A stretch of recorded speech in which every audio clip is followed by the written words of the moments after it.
새로운 한 주 또 이렇게 은혜 가운데 맞았습니다. 한 주 동안 평범한 일상생활이 계속 또 이어지겠지만 그 가운데서도 하나님 말씀과 동행하시면서 하나님과 특별한 동행을 하시는 은혜가 있기를 주의 이름으로 축복합니다.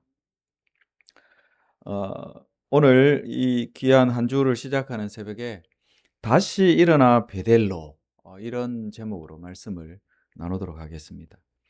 하나님께서 이 야곱에게 명령을 다시 이렇게 주셨습니다. 이 본문은 야곱의 삶에서 매우 중요한 전환점이죠. 본문의 흐름을 따라서 먼저 오늘 이 말씀을 간략하게 한번 정리를 해보면, 어제 본문까지 여러분 이 세겜에 이 베델로 올라가야 하는데 세겜에 머무르면서 영적인 아리남에 빠졌고, 또 적당하게 타협하면서 부분적으로 순종하던 야곱, 그 과정에 놀라운 비극적인 사건이 벌어졌죠. 디나가 폭행을 당하는 그런 사건이 있었습니다. 그래서 1절을 보면 그러한 부분에서 두려워할 때에 하나님이 야곱에게 나타나셔서 다시 어떻게 하라? 일어나 베델로 올라가라. 명령을 하고 계시죠. 과거에 서원했던 그 자리로 돌아가서 그 자리에서 제단을 쌓고 예배해라. 이렇게 명령을 주십니다. 그래서 2절과 4절에서 보면 35장 2절 4절에서 2절에서 4절 보십시오. 야곱이 어떻게 합니까? 가족들과 함께 결단을 하죠. 이방 신상을 버리고 자신을 정결하게 하고 의복을 바꾸면서 영적 준비를 하고 이제 베델로 다시 올라가려고 합니다. 그렇게 해서 떠날 때 놀라운 일이 벌어집니다. 5절을 보십시오. 보시면 하나님께서 주변 고을들이 성읍들을 어떻게 하십니까? 두려워하게 하십니다. 그들은 다 이 야곱과 특별히 시몬과 레위가 어떻게 했는지, 그래서 하몰의 아들 세겜 또 그의 모든 가족들 족속들을 다 쳐 죽이고 약탈해 갔던 이 모든 소식들을 다 들었을 것입니다. 그래서 분노했겠죠. 그런데도 하나님이 그들을 두려워하게 하시니 아무도 야곱의 아들들을 뭐하는 자가 없었다, 추격하는 자가 없었다, 이렇게 기록합니다. 하나님은 이렇게 언약 백성들을 책임져 주십니다.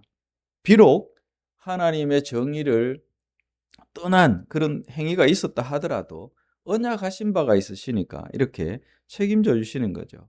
그래서 6절에서 7절을 보면 야곱이 베델에 도착해서 제단을 쌓고 하나님 앞에 예배합니다. 근데 중간에 8절을 보면 드보라의 죽음 사건을 다루고 있죠. 그러니까 하나님의 말씀에 순종해서 가는 그 길에도 슬픔은 이어진다는 거죠. 저와 여러분의 삶에도 마찬가지 아닙니까? 은혜 받고 하나님의 말씀에 순종하기 위해서 결단하면서 가는 그 길에 늘 이런 고난, 슬픔들, 괴로움들 우리에게 옵니다. 그것 없이 살아간다, 인생이 아니겠죠. 그리고 그렇게 슬픔을 당했지만 9절에서 15절 내용을 보면 하나님께서 야곱에게 다시 나타나십니다. 다시 나타나셔서 그의 이름을 야곱에서 이스라엘로 재확인시켜 주시죠. 그러면서 하나님이 아브라함에게 하셨듯이 그 언약을 말씀하시는데 언약을 재갱신해 주십니다. 그래서 놀라운 말씀들, 언약의 말씀을 주십니다. 그리고 16절에서 20절을 보면 또 슬픈 이야기가 나오죠. 야곱이 그렇게 사랑했던 라헬, 그가 이제 여러 여정을 겪으면서도 임신을 하고, 근데 이 태중인 아이를 난산하게 되죠. 아이를 낳아야 되는데 난산하는 즈음에 고통 가운데서도 그가 아들의 이름을 지었지만 야곱은 그 이름을 바꿔서 베냐민으로, 그래서 죽는 아픔 속에서도 새 생명을 하나님이 주신다. 이런 것이 은혜가 아니겠습니까? 그리고 21절에서 22절 마지막을 보면 이 야곱의 여정 속에서 인간의 연약함이 또 드러납니다. 그의 장자 루벤이 자기의 야곱의 그 첩과 그렇게 또 패륜을 저지르는 인간의 연약함이 드러납니다. 그러니까 본문의 내용 전체가 이렇게 흘러가고 있습니다. 순종, 또 정결을 위한 몸부림, 하나님의 보호하심, 하나님 다시 나타나셔서 언약을 갱신해 주시는, 또 슬픔 속에서 하나님 은혜를 베푸시고, 그러나 인간의 연약함이 또 드러납니다. 패륜을 저지른 이 루벤을 통해서 인간의 연약함을 보여주는 이런 전체 흐름을 우리가 보는데, 오늘 이 본문 속에서 특별히 2절 중심으로 말씀을 잠시 묵상하려고 합니다. 이 하나님의 명령에 순종하기로 결단하고 다시 일어나서 베델로 올라가려면, 또 우리의 삶에 이것을 적용한다면 우리가 어떻게 해야 되는가? 2절을 보면 정말 중요한 세 가지를 다루고 있습니다. 그래서 하나님께서 일어나 베델로 올라가라 하셨을 때 야곱은 단순히 이동하지 않고 철저한 영적인 준비를 했다는 거죠. 그래서 2절을 한번 보시기 바랍니다. 첫째는 하나님 명령에 순종하면서 베델로 올라가려면 첫째 무엇을 해라? 이방 신상을 다 어떻게 하라? 버려라. 여러분, 이 버린다는 것이 어떤 의미일까요? 그냥 단순히 손에 쥐고 있던 거 그냥 내려놓는 것으로 충분할까요? 그렇지 않다는 거예요. 완전히 제거해버리는.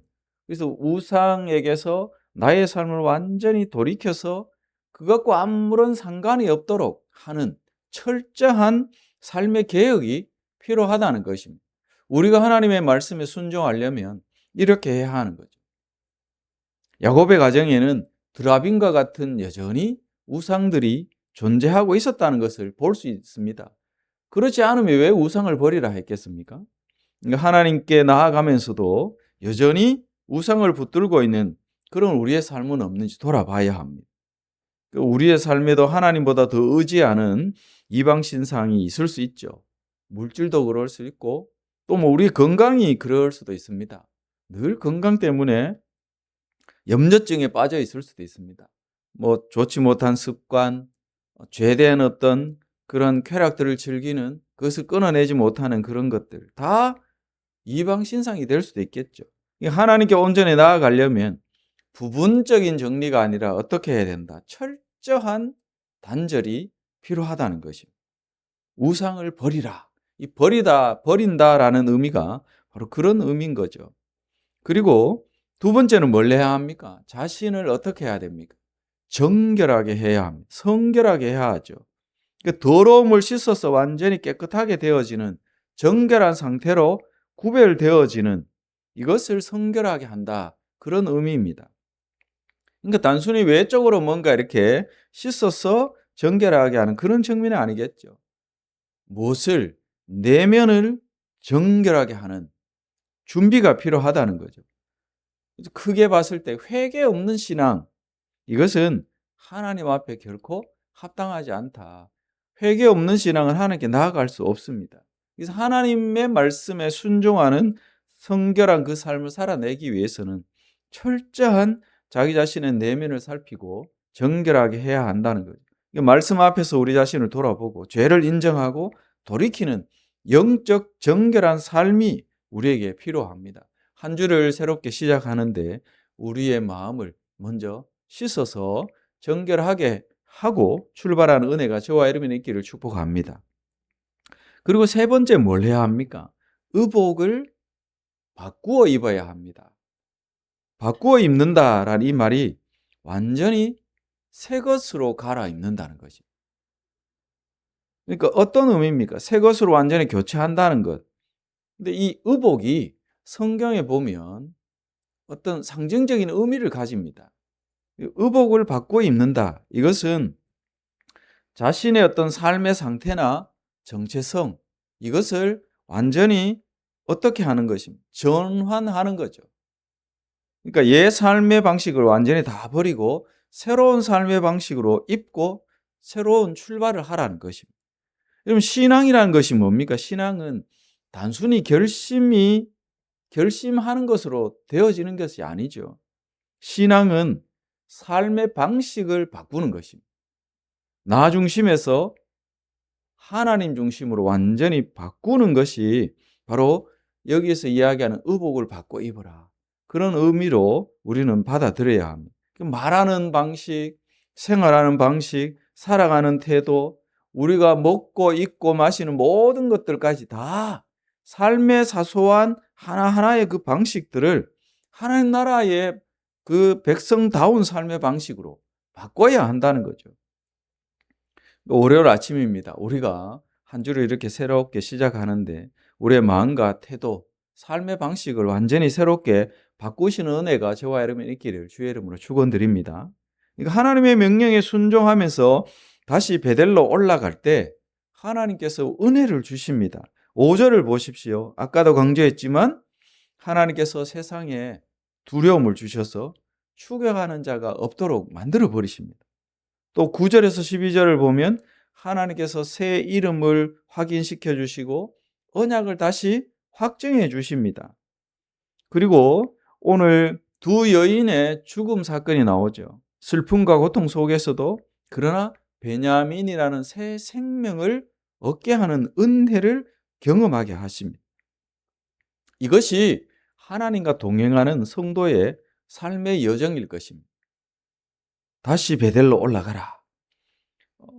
부분적인 순종이 아니라 우상을 버리고 자신을 정결하게 하고 삶을 새롭게 해서 하나님의 말씀에 순종하는 우리의 한 주간의 삶이 되기를 원합니다. 그렇게 할 때 언약에 신실하신 그 하나님께서 우리의 삶을 지키시고 동행해 주시고 참된 복과 행복을 누리게 하실 줄로 여러분 믿으시기 바랍니다. 하나님께 이번 한 주 동안 인정받으시면서 비록 또 다른 반복되어지는 일상이겠지만 그 속에서도 하나님과 특별한 말씀과 함께하면서 동행하시는 은혜를 누리시는 행복하고 복된 한 주간의 삶 되시기를 주의 이름으로 축원드립니다. 기도합니다. 거룩하신 주님 감사합니다. 우리도 야곱처럼 우리 자신들을 철저하게 우리에게 있는 우상들을 다 버리게 하시고 성결하게 하시고 의복을 바꿔 입고 하나님의 말씀에 순종할 수 있는 새로운 출발을 할 수 있는 이 시간이 되게 하여 주시옵소서. 한 주간의 삶 가운데 주님 동행해 주시고 세상으로 하여금 감당할 수 없는 우리의 삶, 우리로 인하여서 두려움을 느끼게 하는 그런 은혜가 있게 하시고 또 죽음이 반복되어지는 슬픔 속에서도 새 생명을 누리는 그런 은혜를 허락해 주옵소서. 이번 한 주 동안 하나님과 특별한 동행을 할 수 있는 한 주간의 복된 삶, 건강하고 행복한 삶 되기를 예수 그리스도의 이름으로 기도드립니다. 아멘.